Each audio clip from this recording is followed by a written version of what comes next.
Hello everyone, कैसे हैं आप सब। आशा करता हूँ अच्छे होंगे। तो आज हम पढ़ेंगे क्लास 8 की साइंस का चैप्टर नंबर 1। तो चलिए शुरू करते हैं। फर्स्ट चैप्टर है क्रॉप प्रोडक्शन मैनेजमेंट। कैसे हम क्रॉप का प्रोडक्शन करते हैं और उसका मैनेजमेंट कैसे करते हैं, इसके बारे में इस चैप्टर में पढ़ेंगे। तो पहले Bhojo went to their uncle house during the summer vacation. Their uncle is farmer. One day they saw some tool like khurpi, sickle, shovel, plough etcetera in the field.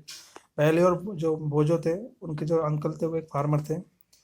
जब वो लोग अपने गर्मी की छुट्टी में अपने अंकल के घर गए तो वहाँ उन्होंने खुरपी देखी, सिकल शो, ऐसे बहुत सारे चीज़ें देखी फील्ड में। तो खोजो के दिमाग में क्वेश्चन आता है, I want to know where and how we use this tools. तो क्वेश्चन आता है कि वो जानना चाहता है कि ये टूल्स का यूज़ कहाँ और कैसे होता है। You have learn that all living organisms require food. Plant can make their food themselves. Can you recall how green plants synthesize their own food? यह हमें पता है कि लिविंग ऑर्गेनिजम्स को फूड चाहिए जिंदा रहने के लिए। प्लांट अपना खाना खुद बना लेता है। तो आप बता सकते हैं प्लांट अपना खाना कैसे बनाता है। तो प्लांट अपना खाना कैसे बनाता है, उसको कार्बन डाइऑक्साइड चाहिए होता है, सनलाइट चाहिए होती है, वाटर चाहिए होता है और क्लोरोफिल, तब जाके अपना खाना बना पाता है।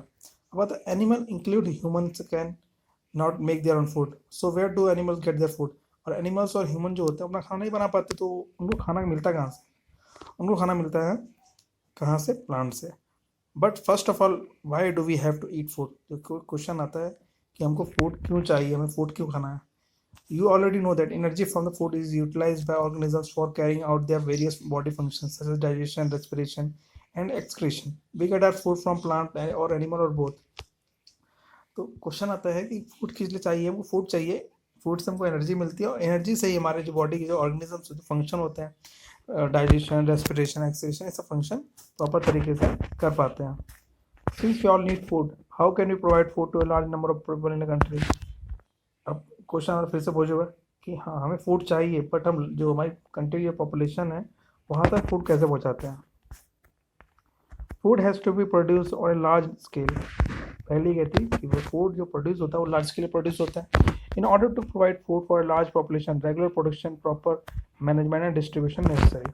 अब आता है कि in order to provide food for large population को हमें फूड जो प्रोवाइड करना है उसके लिए मेन थिंग है कि उसका रेगुलर प्रोडक्शन होना चाहिए, उसका एक प्रॉपर मैनेजमेंट होना चाहिए और डिस्ट्रीब्यूशन सिस्टम उसका एक अच्छा सा होना चाहिए जिससे सभी को प्रॉपर तरीके से फूड मिल सके। जैसे इस टाइम कोरोना पीरियड में लोगों को फ्री राशन दिया जा रहा है गवर्नमेंट की तरफ से, तो उसका इस तरीके से तैयार करके किया गया कि सबको राशन आसानी से मिल सके। But the agricultural practices. Till 10,000 BC, people were nomadic. They were wandering groups from place to place in search of food and shelter. They ate raw fruits and vegetables and started hunting animals for food. Later, they could cultivate land and produce rice, wheat, and other food crops. Thus was born agriculture. अब आते हैं लगभग 10,000 BC साल पहले जो लोग थे वो लोग एक जगह से दूसरे के खाने की तलाश में और रहने के लिए भटका करते थे। वो लोग कच्चे फल सब्जी खाया करते थे और कच्चे जानवर ही वो लोग खाते थे शिकार करके। फिर धीरे धीरे वो लोग उन क्या कहते हैं खेत बनाना शुरू किए और उस पर वो उन्होंने खेती शुरू की, जहाँ से एग्रीकल्चर के स्टार्ट हुआ है। When plants of same kind are cultivated at one place on a large scale, it is called crop. जब एक ही प्लेस पे लार्ज अमाउंट ऑफ प्लांट्स को हम उगाते हैं तो उसे हम क्रॉप कहते हैं। For example crop of wheat means that all the plants grown in field are that of wheat. हम जैसे गेहूँ की खेती करते थे, पूरे अगर खेत में हम गेहूँ लगाएंगे तो एक क्रॉप कहलाएगा। You already know that crops are different types like cereals, vegetables and fruits. These can be classified on the basis of the season in which they grow. India is a vast country. अब क्या बात हो रही है, यहाँ बात हो रही है कि हमें पता है कि हमारे different types of cereals, vegetables में अनाज, सब्जी और फल लगाए जाते हैं और वो सब सीजन पे डिपेंड करता है, मौसम पे डिपेंड करता है एक तरीके से कहा जाए तो। और इंडिया एक बहुत बड़ी कंट्री है, यहाँ पे जो क्लाइमेटिक कंडीशन होते हैं वो मैटर करते हैं। टेम्परेचर, ह्यूमिडिटी, रेनफॉल, ये सब यहाँ बहुत ज़्यादा मैटर करता है क्योंकि कहीं बहुत ज़्यादा गर्मी पड़ती है तो कहीं बहुत ज़्यादा सर्दी पड़ती है, तो कहीं का टेम्परेचर में ह्यूमिडिटी बहुत ज़्यादा है, तो इसके अकॉर्डिंग वहाँ पर फसलों की खेती की जाती है, अलग अलग प्रकार की फसलें। Accordingly there is a rich variety of crops grown in different parts of the country. Despite this diversity, two broad cropping pattern can be identified. मतलब हमारे देश में अलग अलग वैरायटी की खेती की जाती है पूरा all over India, but main दो जो क्रॉप्स है वो मेन होती है पूरा ऑल ओवर इंडिया, जिसको माना जाता है खरीफ क्रॉप और एक रबी क्रॉप। जो खरीफ क्रॉप होती है ये जून से सितंबर के बीच में लगाया जाता है और जून में इसको लगा दिया जाता है और सितंबर तक इसकी कटाई होती है। सितंबर अक्टूबर सितंबर तक तैयार हो जाता है, फिर अक्टूबर नवंबर में इसकी कटाई शुरू हो जाती है। जैसे कि धान, मक्का, सोयाबीन, ग्राउंड नट, कॉटन, ये सब क्या है, खरीफ क्रॉप है। क्या था रबी क्रॉप? रबी क्रॉप क्या होता है? The crops grown in the winter season are called rabi crops.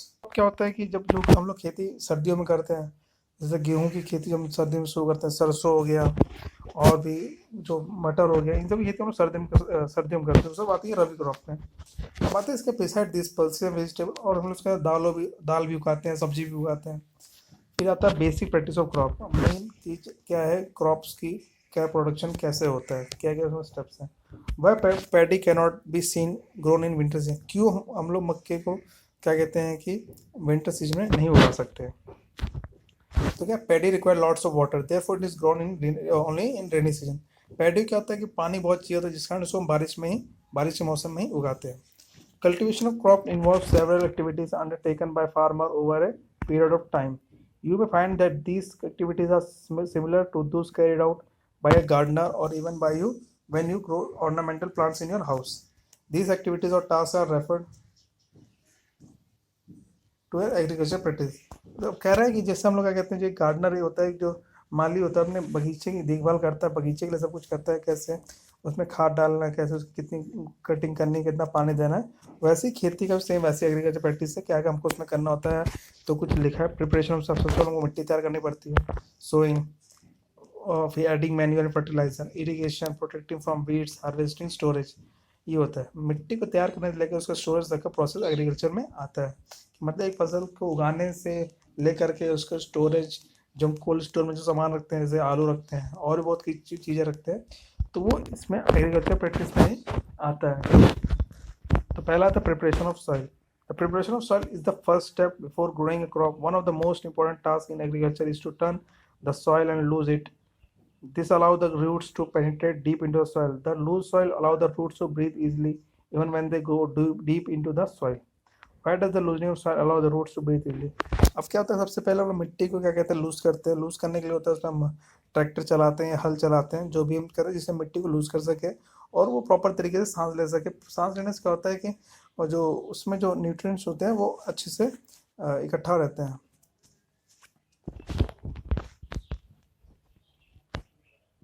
The loosened soil helps in the growth of earthworm and microbes present in the soil. और लूज करने से क्या होता है, जिसमें अर्थवर्म होते हैं, माइक्रोब्स होते हैं, वो इजीली क्या कहते हैं पनप जाते हैं। जैसे केचुआ अचुआ होता है, ये केचुआ मिट्टी को बहुत ज़्यादा उपजाऊ बनाता है। You have learned that in the previous class that soil contain minerals, water, air and some living organisms. In addition, dead plants and animals get decomposed by soil organisms. और इसके आपने पढ़ रखा है कि जो सॉइल होता है, सॉइल में मिनरल्स होते हैं, वाटर होता है, एयर होता है और कुछ लिविंग ऑर्गेनिज्म भी होता है। उसके साथ ही वो डेड प्लांट्स एनिमल्स भी होते हैं जो डिकम्पोज हो जाते हैं, उसी में फिर मिल जाते हैं मिट्टी में ही। This nutrients are again observe by plant, और ये सब न्यूट्रिएंट्स फिर जब उसमें डिकम्पोज होकर सॉइल में मिल जाता है, फिर उसके बाद जब हम प्लांट लगाते हैं वो सब न्यूट्रिएंट प्लांट में ऑटोमेटिक आ जाते हैं। Since only few centimetre of the top layer of soil support plant growth, turning and loosening of soil bring the nutrient rich soil to the top so that plants can use this. और क्या होता है, जो खेत होता है, खेत के जो ऊपर का जो हिस्सा होता है वो लगभग क्या कहते हैं कि मिट्टी के ऊपर का कुछ सेंटीमीटर का ही उपजाऊ मिट्टी होती है, जिसको हम क्या कहते हैं सर्कुलेट करते हैं, जिससे क्या होता है प्रॉपर तरीके से उसको एयर मिल सके और न्यूट्रिएंट्स फिर से उसमें इकट्ठा हो सकें। ठीक, इसका आगे पढ़ते हैं। Turning and loosening of soil is very important for cultivation of crop. वो क्या होता है कि जो मिट्टी को पलटना और उसको लूज करना है, वो कल्टिवेशन खेती करने के लिए बहुत इंपॉर्टेंट होता है। The process of loosening and turning of soil is called tilling and ploughing. This is done by using ए प्लफ। अब क्या होता है कि जो टिलिंग और प्लफिंग जो करते हैं, इसको हम करते हैं इसको प्लफ की मदद से। प्लफ क्या होता है, एक हल होता है जो आयरन और वुड से बनता है। If the soil is very dry, अगर मिट्टी बहुत ड्राई है, इट में नीड वाटरिंग बिफोर प्लफिंग। तो क्या होता है, हम जो मिट्टी बहुत ड्राई है, बहुत सूखी है, उसके लिए पहले पानी लगाते हैं। पानी लगाने के बाद तो उसमें क्या कहते हैं मिट्टी थोड़ी लूज हो जाती है, उसके बाद हम प्लफ करते हैं, जिससे क्या होता है मिट्टी अच्छे से सर्कुलेट हो जाती है। द प्लफ फिल्म में have big clumps of soil called crumbs. और फिर क्या होता है कि जब हम लोग प्लफ करते हैं, प्लफ करने से क्या होता है उसको बड़े बड़े मिट्टी के ढीले बन जाते हैं। उसको हम बराबर करने के लिए उसको ब्रेक करते हैं, उसको लेवलिंग का इस्तेमाल करते हैं और लेवल करने के लिए उसको। कहते हैं एग्रीकल्चर इम्प्लीमेंट। अब एग्रीकल्चर कैसे हम लोग इम्प्लीमेंट करते हैं agriculture? Before sowing the seeds it is necessary to break soil clumps to get better yield. तो किसी भी बीज बोने से पहले हमारा जो सबसे नेसेसरी स्टेप है वो है कि उन मिट्टी के ढीलों को तोड़ना। It get better yield. This is done with the help of various tools. The main tool used for the purpose are the plough, hoe and cultivator. तो क्या होता है कि जो मेन जो टूल है वो है प्लव, hoe and cultivator। तीन टूल बहुत इंपॉर्टेंट है। यहाँ पिक्चर भी दिख रहा हो प्लव का, ये हल का फोटो दिख रहा हो, फल में देखिए ये प्लव शाफ्ट है, ये प्लव शेयर है, जो नीचे लोहे वाला पार्ट है। प्लव शाफ्ट क्या होता है? जो लंबा डंडा होता है लकड़ी का, जो हम उसमें बैल में फंसाते हैं। The plough car. This is being used since ancient time for tilling the soil, adding fertilizer to the crop, removing the weeds and turning the soil. This is made of wood and it's drawn by pair of bulls or other animals. और ये जो plough होता है ये लगभग प्राचीन काल से एंशियंट टाइम से चला आ रहा है, जिसका इस्तेमाल हम लोग करते हैं। इसका इस्तेमाल हम लोग मिट्टी को टिल लूज करने के लिए, उसमें बीज बोने के लिए, उसमें फर्टिलाइजर ऐड करने के लिए, मिट्टी को टर्न करने के लिए इसका हम लोग इस्तेमाल करते आ रहे हैं। It contain strong triangular iron strip called plough share. और जो इसमें स्ट्रॉन्ग आयरन स्ट्रिप होती है उसको हम देखिए फोटो में वो दिख रहा होगा, उसे प्लव शेयर कहते हैं। और जो हैंडल होता है जो लॉन्ग लकड़ी का बना होता है उसे प्लव शाफ्ट कहते हैं। There is a handle at one end the shaft, the other end is attached to beam which is placed on bull neck. और जो अदर एंड होता है उसको हम उस बीम में अटैच करते हैं जो हम बैल के ऊपर रखते हैं। One pair of bulls and a man can easily operate the plough. The indigenous wooden plough is increasingly being replaced by iron प्लव्स nowadays. अब क्या होता है? हो गया। It is a simple tool which is use for removing weeds and for loosening the soil. होगा small भी किस लिए कहते हैं? वीड्स को निकालने, उसमें जो घास हो उसको निकालने के लिए और मिट्टी को लूज करने के लिए। It is a long rod of wood or iron, a strong broad and bent plate of iron is mix to one of its end work like a blade. और ये क्या कहते हैं? ब्लेड जैसा काम करता है, बहुत तीखा होता है जो ब्लेड जैसा काम। It is pulled by animals, इसको भी एनिमल द्वारा खींचा जाता है। या कल्टिवेटर, कल हम लोग कल्टिवेटर का इस्तेमाल करते हैं आज के टाइम पे। कल्टिवेटर भी सेम वही काम करता है जो प्लव करता है। क्या है? सोइंग, बीज बोना। Sowing is the important part of crop production. Before sowing good quality clean and healthy seeds of good variety are selected. Farmer prefer to use seeds which is high yield. तो sowing में सबसे important चीज़ क्या होता है कि हमें good quality अच्छे सीड्स यूज़ करने हैं जिससे प्रोडक्शन अच्छा हो, और फार्मर लोग अच्छी क्वालिटी के बीज ही इस्तेमाल करते हैं। तो कहते हैं सिलेक्शन ऑफ सीड। अब सिलेक्शन ऑफ सीड का are there seeds which float on water, तो इसके हमें पढ़ना पड़ेगा ये। पहले क्या कहते हैं? One day I saw my mother put some grain seeds in vessel and pour some water on them. After few minutes some seeds started to float on top. I wonder why some seeds float on water. तो मतलब पहले कहती है कि उसकी mummy ने कुछ चनों को पानी में भिगोया था, जिसमें कुछ खरा थोड़ी देर बाद कुछ चने पानी के ऊपर तैरने लगे थे। तो तैरने लगे थे तो उसका क्वेश्चन, तो क्वेश्चन है कि जो तैर क्या रहे, तो question are there seeds which float on water, क्या पानी को तैर रहा था? तो हाँ, कुछ सीड्स जो सीड्स खराब होंगे या खोखले हो चुके होंगे वही पानी में तैरते, तो उनको हम निकाल देते हैं।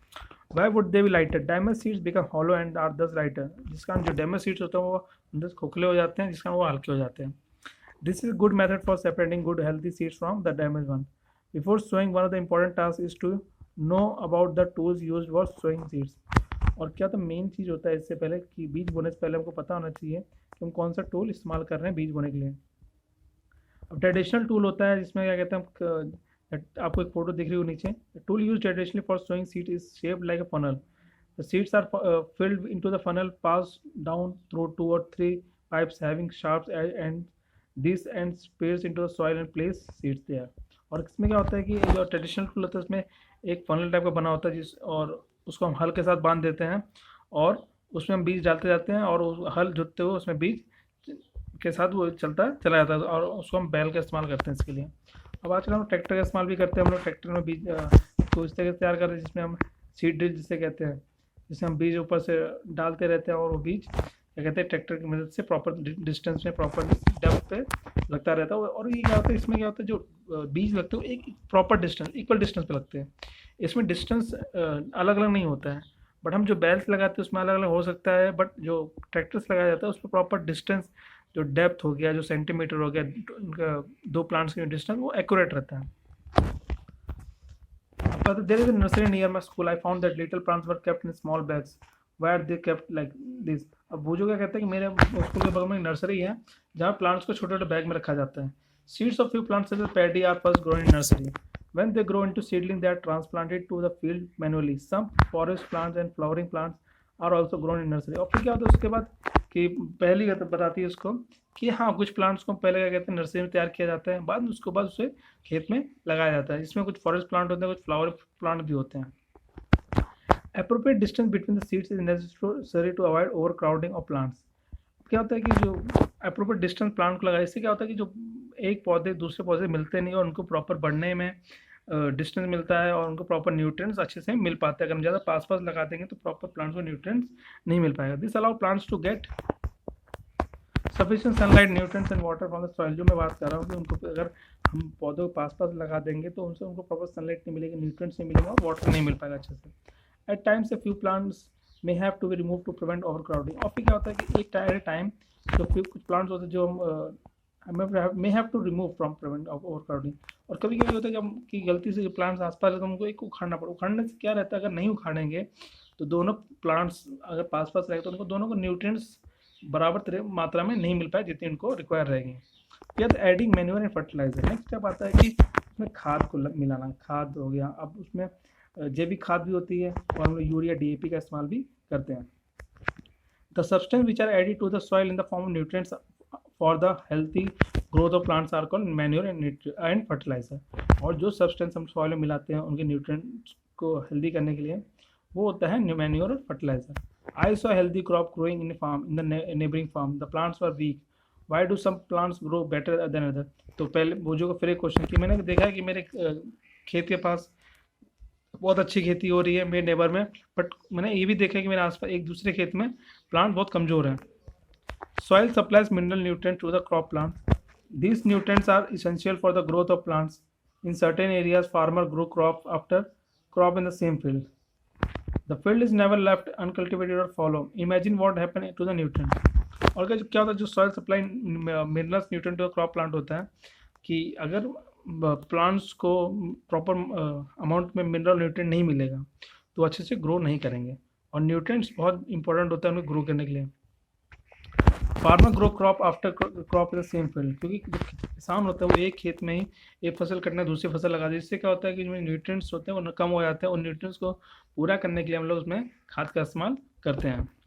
Continuous cultivation of crop make the soil poor in nutrients. और जब लगातार खेती करते हैं उससे जो फील्ड होती है उसके जो न्यूट्रिएंट्स होते हैं वो बहुत बेकार हो जाते हैं, जिससे प्लांट्स की क्वालिटी बिल्कुल घट जाती है. Therefore farmer have to add manure to the field to replenish the soil with nutrient. इसलिए उसमें खाद को ऐड किया जाता है जिससे सॉइल में न्यूट्रिएंट्स की मात्रा उसी मात्रा में फिर से हो जाती है. This process called manuring. और इसी प्रोसेस को मैन्योरिंग कहा जाता है. इम्प्रॉपर और insufficient manuring result in weak plants. और अगर हम खाद प्रॉपर मात्रा में नहीं देंगे तो हमारे जो पौधे रहेंगे वो कमज़ोर रहेंगे. Manure is an organic substance obtained from the decomposition of the plants or animal waste. Farmer dump plant and animal waste in pits at open places and allow it to decompose. The decomposition is caused by some microorganisms. अब उसके बाद क्या होता है कि plants जो farmer होते हैं वो प्लांट्स और जो एनिमल्स होते हैं उनके वेस्ट को एक जगह इकट्ठा करते हैं और उसके बाद उसको फिर हम खेत में डंप कर देते हैं. उससे क्या होता है जो माइक्रो ऑर्गेनिज्म होते हैं वो उसमें प्रेजेंट रहते हैं और वो सॉइल को अच्छा बना देते हैं. ये आपने क्लास 6 में पढ़ रखा होगा वो कि वर्मी कंपोस्ट क्या होता है. अब एक यहाँ एक्सपेरिमेंट है. एक्सपेरिमेंट ये है कि आप 3 बीकर लेंगे. 3 बीकर में क्या कहते हैं कि आप 3 तरह के बीकर लेंगे, उसमें आप बीज लगाएंगे और बीज लगाने के बाद क्या करेंगे उसमें आपने टेक मूंग और gram seeds and germinate them. Select 3 equal size seedling. Take 3 empty glass in vessel, similar vessel. आप 3 ग्लास लेंगे. 3 ग्लास लेने के बाद उसमें क्या कहते हैं कि आप सॉइल मिक्स करेंगे और थोड़ा पहले वाले में आप गोबर की खाद मिलाएंगे, दूसरे वाले में आप क्या कहते हैं सेम अमाउंट ऑफ आप यूरिया मिलाएंगे और तीसरा में आप कुछ नहीं मिलाएंगे. तो फिर आप क्या करेंगे उनको आप पानी मिलाएंगे तीनों में और फिर उसको रख देंगे. 7 से 10 दिन बाद आप देखेंगे कि जिसमें आपने गोबर मिलाया होगा वो उसमें प्लांट अच्छा ग्रो होगा और यूरिया में भी प्लांट अच्छा होगा, बट जिसमें आपने कुछ नहीं मिलाया वो प्लांट बहुत स्लो ग्रो होगा. Did plants in all glass grow at the same pace? नहीं, जो तीनों ग्लास में प्लांट एक स्पीड से ग्रो नहीं होंगे. Which glass showed better growth of plants? जिस ग्लास में हमने काउ डंग मिलाया वो अच्छे से ग्रोथ होगा क्योंकि उसको ऑर्गेनिक खाद मिलेगा, इसलिए वो अच्छे से ग्रो होगा। उसके बाद urea. In which glass was the growth fastest, किस ग्लास में ग्रोथ फास्टेस्ट होगा वो होगा ए में। Fertiliser are chemical which are rich in particular nutrients, जो फर्टिलाइजर होते हैं वो न्यूट्रिएंट्स में रिच होते हैं बट उनमें केमिकल होता है। How are they different from manure, और वो कैसे डिफरेंट होते हैं मैन्योर से। Fertiliser produce in factories, some example of fertiliser urea, ammonium sulphate, super phosphate, potash, NPK. अभी क्या होता है कि जो फर्टिलाइजर होते हैं फैक्ट्री में तैयार करते हैं और उसमें बहुत सारे फर्टिलाइजर होते हैं, यूरिया होता है, सल्फेट होता है, पोटेश होता है, सुपर फॉस्फेट होता है, एनपीके होता है, तो बहुत सारे होते हैं। ये एक तरीके से कहा जाए तो ये प्लांट्स के लिए अच्छे भी हैं तो नुकसान भी। नुकसान क्या है कि वो उनमें केमिकल्स रहता है और केमिकल्स से हम लोग खाते हैं हमारी बॉडी के लिए वो अच्छा बिल्कुल भी नहीं रहता है। The use of fertiliser has help farmer to get better yield of crop such as wheat, paddy and maize. तो क्या कहते हैं कि फर्टिलाइजर इस्तेमाल करते हैं उससे क्या होता है जो हमारे क्रॉप्स होते हैं, जैसे गेहूँ हो गया, मक्का हो गया, पैडी हो गया, ये अच्छा होता है। But excessive use of fertiliser मेरा सॉइल लेस फर्टाइल, और अगर हम ज़्यादा मात्रा में ऐसे फर्टिलाइजर इस्तेमाल करेंगे जिसमें केमिकल है तो हमारी मिट्टी को क्या कहते हैं लेस फर्टाइल कर देता है, उसकी उपज को ख़त्म कर देता है, मतलब उसका नेगेटिव रिएक्शन स्टार्ट हो जाता है, ये कह सकते हैं। Fertiliser have also become source of water pollution, therefore in order to maintain the fertility of soil we have to use substitute fertilizer with organic manure or leave the field uncultivated in between two crops। अब क्या होता है कि अगर हम fertiliser जो इस्तेमाल कर रहे हैं वो अगर हम ज़्यादा इस्तेमाल करेंगे या रेगुलर बेसिस पे करते तो वो एक वाटर पॉल्यूशन का एक कारण वो भी है, क्योंकि सॉइल मिल रहा है फिर हम पानी लगाते हैं और वो किसी न किसी तरह हमारे सॉइल को नुकसान करता है, हमारे वाटर पॉल्यूटेड करता है। तो इससे बेटर है किसी हम ऑर्गेनिक मैन्योर का इस्तेमाल करें जो जिससे हमारे खेत भी अच्छे रहेंगे, उनकी उपज भी अच्छी होगी और कोई नुकसान भी नहीं होगा। The use of manure improve soil texture as well as water retaining capacity. और अगर खाद हम इस्तेमाल करते हैं तो ये क्या होता है हमारी सॉइल, उनकी मिट्टी होती है जो मिट्टी उसको अच्छा करता है और उसकी वाटर रिटेनिंग कैपेसिटी को भी इंक्रीज करता है और न्यूट्रिएंट्स भी उसमें धीरे धीरे फिर स्टार्ट होता है। Another method of replenishing the soil which with nutrient is through crop rotation. और जो दूसरा मेथड है वो क्रॉप रोटेशन है कि आप जो क्रॉप लगाइए इस तरीके से लगाइए कि अगर एक क्रॉप को ज़्यादा न्यूट्रिएंट चाहिए तो नेक्स्ट क्रॉप को कम न्यूट्रिएंट में हो जाए। तो इससे क्या होगा जब आप फिर से दूसरा कोई क्रॉप लगाएंगे तो उसके लिए न्यूट्रिएंट्स प्रॉपर मात्रा में आपको फील्ड में आसानी से मिल जाएगा। Earlier farmer from northern India use to grow legumes as fodder in one season and wheat in next. और क्या था जो नॉर्थन इंडिया वहाँ पे एक सीजन में अगर वो लोग लेग्यूम्स उगाते हैं तो नेक्स्ट सीजन वो लोग गेहूँ उगाते हैं। This help in the replacement of soil with nitrogen. और इससे क्या होता है कि जो नाइट्रोजन की क्वांटिटी होती है मिट्टी में प्रॉपर बनी रहती है। Farmer are being encourage to adopt this practice, और फार्मर को क्या कहते हैं इंकरेज किया जाता है इस प्रैक्टिस को यूज़ करने के लिए। In previous class you have learn about rhizobium, आपने प्रीवियस क्लास में राइजोबियम पढ़ रखा हो, राइजोबियम बैक्टीरिया क्या होता है। They are present nodules of roots of leguminous plant, और लेग्यूमिनस प्लांट में ये प्रेजेंट होता है राइजोबियम बैक्टीरिया, जिस ये क्या कहते हैं एटमॉस्फेरिक नाइट्रोजन को फिक्स करते हैं सॉइल में। क्या था आपने टेबल में देखिए डिफरेंस देखा है, आप उसको स्नैपशॉट लेके पढ़ सकते हैं कि फर्टिलाइजर और मैन्योर क्या डिफरेंस है। अब एडवांटेज मैन्योर का एडवांटेज है, the organic manure is considered better than fertiliser, this is because it enhances the water holding capacity of the soil, it makes the soil porous due to which exchange of gases become easy। और इससे क्या होता है कि water holding capacity अच्छी हो जाती है, सॉइल को पोरस कर देता है। पोरस करने से क्या होता है कि जो गैसेज होते हैं इजीली एक्सचेंज हो सकते हैं। It increase the friendly microbes को इंक्रीज करता है, केचुआचो को इंक्रीज करता है अगर हम मैन्योर का इस्तेमाल करते हैं। इट इम्प्रूव द टेक्सचर, ये सॉइल के टेक्सचर को भी इम्प्रूव करता है। फिर आता है इरीगेशन, पानी। All living being needs water to live, और जितने भी लिविंग बींग सबको पानी चाहिए जिंदा रहने के लिए। Water is important for proper growth and development, water is observe by the plant roots, और वाटर किससे ऑब्जर्व होता है, प्लांट रूट से ऑब्जर्व होता है। Along with water minerals and fertiliser are also observe, और पानी के साथ क्या क्या होता है उसमें मिनरल्स होते हैं, फर्टिलाइजर ये भी ऑब्जर्व होते हैं। Plants contain nearly 90% water, plants में लगभग 90% पानी होता है। Water is essential because germination of seeds does not take place under dry condition, क्योंकि जो बीज होते हैं वो ड्राई कंडीशन में नहीं उगेंगे, उनके लिए पानी बहुत ज़रूरी है। Nutrients dissolve in water are transported to each part of the plant, और जो न्यूट्रिएंट्स होते हैं वो पानी में घुल के ही प्लांट्स के पूरे पार्ट में पहुंचते हैं।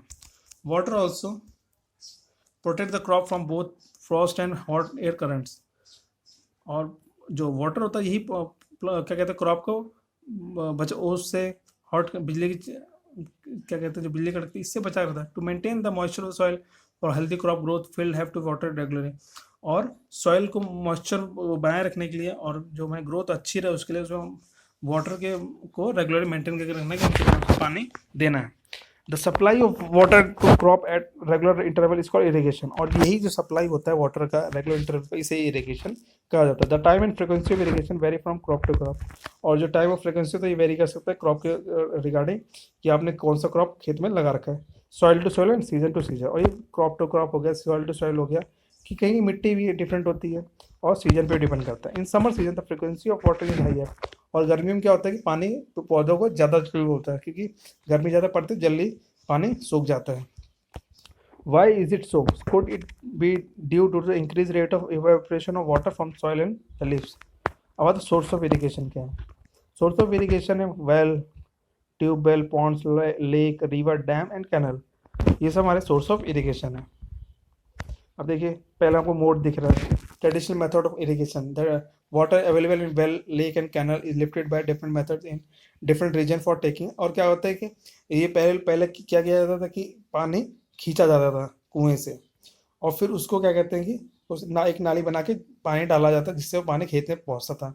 ये आपको फोटो दिख रही है, इसे मोड कहते हैं, पुली सिस्टम। इसमें क्या होता है कि एक आदमी कुएं से पानी खींचता और दूसरा आदमी उस पानी को नाली में डालता था।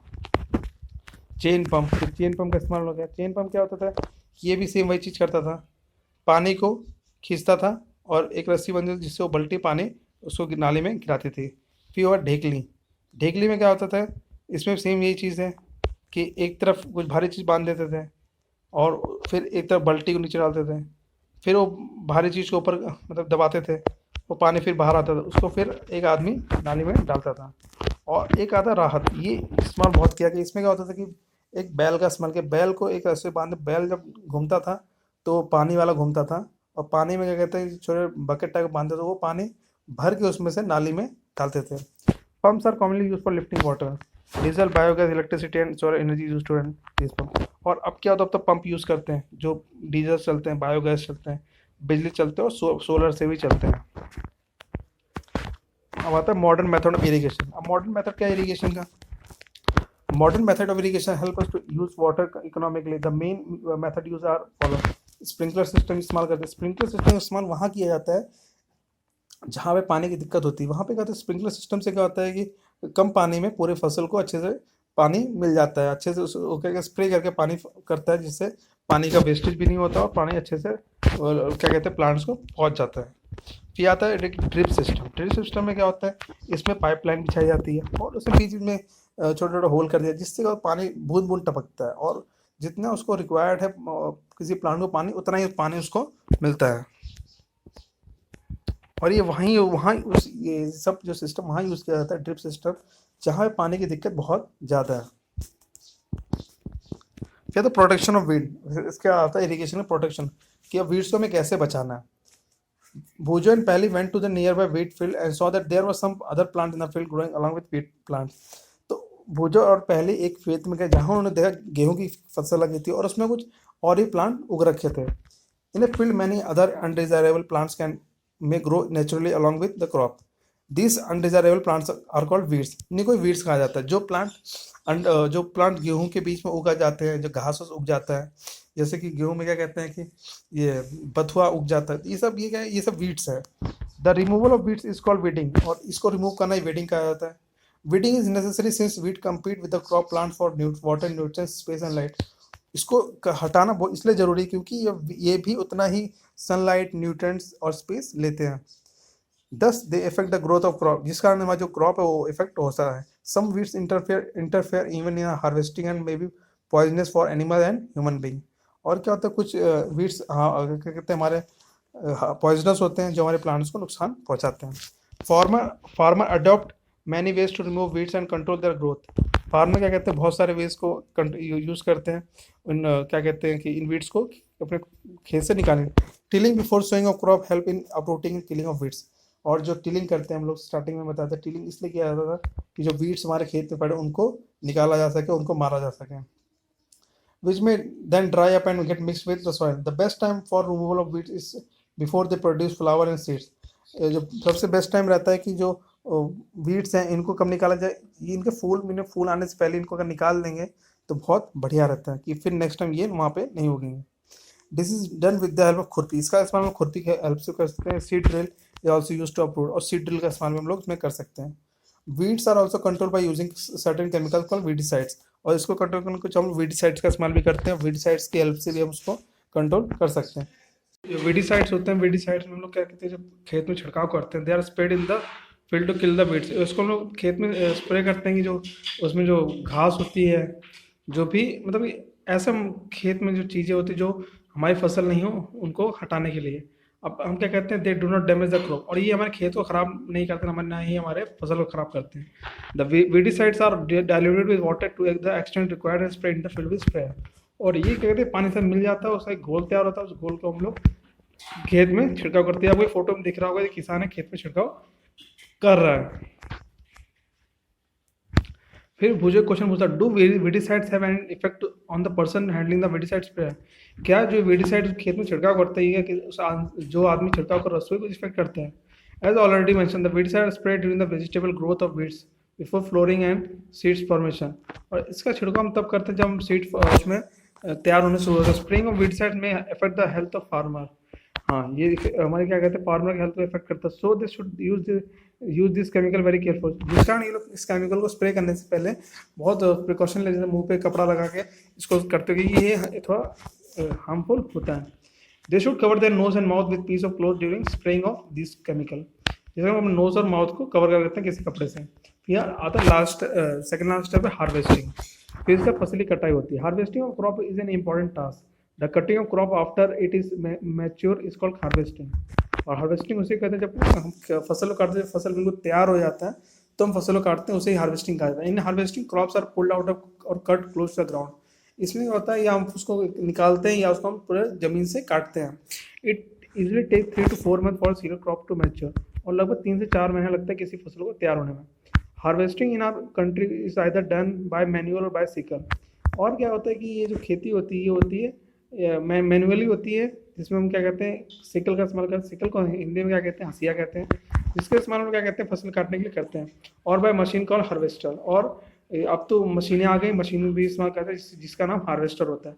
इन the harvested crop the grain seeds need to be separated. और हार्वेस्टेड क्रॉप में क्या होता है कि जो सीड्स होते हैं अलग हो जाती हैं। From the chaff this process called threshing. Threshing जो होता है, थ्रेशर सुना होगा, जिसमें जो गेहूं की फसल होती है उसमें करके भूसा एक तरफ हो जाता है और गेहूं अलग हो जाता है। वैसे ही मशीनें चलती हैं, आपको फोटो दिख रहा होगा, इसे कंबाइन कहते हैं। कंबाइन में क्या होता है कि एक साथ तो क्या कहते हैं गेहूं को काटता जाता है और एक तरफ भूसा और एक तरफ गेहूं अलग करता चला जाता है। This is carried out with the help of machine called combine. इसलिए कंबाइन कहा जाता है, which is in fact of harvester as a thresher, जिसमें दोनों होता है। Farmer will small holding or land do the separation of grain with the help of shaft by winnowing। और जिनका खेती कम होती है वो लोग क्या कहते हैं, एक मशीन और विनोइंग मशीन का इस्तेमाल करते हैं, जिसमें वो एक तरफ से उसमें लगाते हैं और एक तरफ से भूसा निकलता है और एक तरफ से अनाज निकलता है। और इसको आपने क्या कहते हैं क्लास 6 में भी पढ़ रखा होगा। और फिर आता है हार्वेस्ट फेस्टिवल। हार्वेस्ट फेस्टिवल सुना होगा, जो बैसाखी मनाई जाती है। After 3 or 4 months of hard work there comes the day of the harvest। 3-4 महीने की मेहनत के बाद जो दिन आता है हार्वेस्ट का, this sides of golden field of standing crops laden with grain filled the heart of farmer with the joy and sense of well-being। The effort of the past season have been thrown fruit and it is time to relax and enjoy a little। The period of harvest is thus of great joy and happiness। In all parts of India, man and women celebrate it with great enthusiasm। Special festival associated with the harvest is Pongal, Baisakhi, Holi, Diwali, नवायन and Bihu. और भी क्या कहते हैं, जो harvest होता है उसमें कुछ उसके फेस्टिवल रिलेटेड है। बैसाखी, गेहूं की फसल जब करते हैं तो बैसाखी मनाते हैं। होली, जब धान की फसल तैयार हो जाती है। दिवाली होली, जब धान की में क्या कहते हैं गेहूं में जब बाली आए तब होली मनाई जाती है, होली का दिन में। और दिवाली, जब धान की फसल तैयार हो जाती है। ऐसे बहुत सारे फेस्टिवल हैं जो फसल तैयार होने में मनाए जाते हैं। फिर और जो लास्ट स्टेप आता है किसी फसल को तैयार करने में, उसको काटने से लेकर स्टोरेज, उसको रखा कहाँ जाएगा। Storage of produce is an important task. सबसे मेन होता है कि इसको रखना, उसका जो भंडारण कहाँ करें, जो सबसे इम्पोर्टेंट टास्क होता है वो यही होता है। The harvested grain are to be kept for longer time. अगर उसे हमें बहुत लंबे समय तक रखना है, this should be safe for moisture, insect, rat and micro organisms. Harvested grains have more moisture. If freshly harvested grains are stored without drying. और जो हार्वेस्टेड क्रॉप होते हैं उनमें क्या कहते हैं मॉइस्चर बहुत ज़्यादा होता है, जिस कारण में कीड़े लगने, चूहे, माइक्रोऑर्गेनिज्म लगने का डर ज़्यादा रहता है। इसलिए हार्वेस्टेड क्रॉप में क्या करके वो उसको ड्राई करके लॉन्ग टर्म के लिए हम लोग रखना चाहिए। दे में गेट स्पॉइल्ड और अटैक बाय ऑर्गेनिजम्स। और क्योंकि उसमें इजीली ऑर्गेनिज्म अटैक कर सकते हैं, making them unfit for use of for germination, और जिससे वो अनफिट हो सकते हैं, उनको फिर से हम उसका इस्तेमाल उगाने के लिए नहीं कर सकते। Hence, before storing them, the grains are properly dried in the sun to reduce the moisture in them. This prevent the attack of insects, pests, bacteria and fungi. इसलिए जरूरी सबसे इम्पोर्टेंट स्टेप ये है कि किसी फसल को, किसी भी अनाज को स्टोर करने से पहले उसको अच्छे से धूप दिखा दो, उसमें जो मॉइस्चर नमी है वो कम हो जाए, क्योंकि अगर नमी रहेगी तो उसमें बैक्टीरिया और फंगी बहुत जल्दी लग जाएगा। पहले कहती I saw my mother putting some dried neem leaves in iron drum containing wheat and I wonder why. तो पहले कहती है हाँ मैंने देखा कि मैंने अपनी मम्मी को कि वो एक लोहे के ड्रम में नीम की पत्तियाँ रखती हैं, या वो फोटो दिख रहा होगा, silos for storage of grain, grain को कहाँ स्टोरेज किया जाता है, ऐसे स्टोर बने होते हैं, ये स्टोरेज होता है जहाँ पे अनाज को स्टोर करके रखा जाता है। Farmer store green jute bags और मेटेलिक बिन, और जो किसान होते हैं वो इसको जूट के बने हुए क्या कहते हैं बोरा में रखते हैं, या मेटल के बने हुए बर्तन किसी भी बड़े कंटेनर में रखते हैं। However, large scale storage of grains is done in silos and granaries to protect them from pests like rat and insects. और जो लार्ज अमाउंट होता है क्वान्टिटी का उसको हम सिलोज में रखते हैं या ग्रेनरीज में रखते हैं। Dried neem leaves are used for storing food grains at home. For storing large quantity of grain in big godowns, specific chemical treatment are required to protect them from pests and organic. और क्या होता है जब घर में हम लोग करते हैं तो घर में हम लोग क्या कहते हैं कि नीम की पत्ती रख देते हैं, या और भी चीज़ें होती हैं जिससे हम घर में उनको बचा सकते हैं अपने अनाज को। बट जो यहाँ बहुत ज़्यादा अमाउंट पे जहाँ रखा जाता है वहाँ पे उसमें क्या कहते हैं स्पेशल केमिकल का इस्तेमाल किया जाता है, जिससे उनमें किसी बार कोई बीमारी ना लगे, कोई बैक्टीरिया अफेक्ट ना करे, कोई फंगी ना लगे, उसमें कोई माइक्रो ऑर्गेनिज्म अटैक ना करे। फिर food for animal, after completing this table you must food for animal का मिल्क से हमें क्या मिलता है, काऊ, बफेलो, शी गोट, शी क्या मिलता है, क्या मिलता है, दूध मिलता है। तो ये टेबल आप कंप्लीट कर सकते हैं आराम से।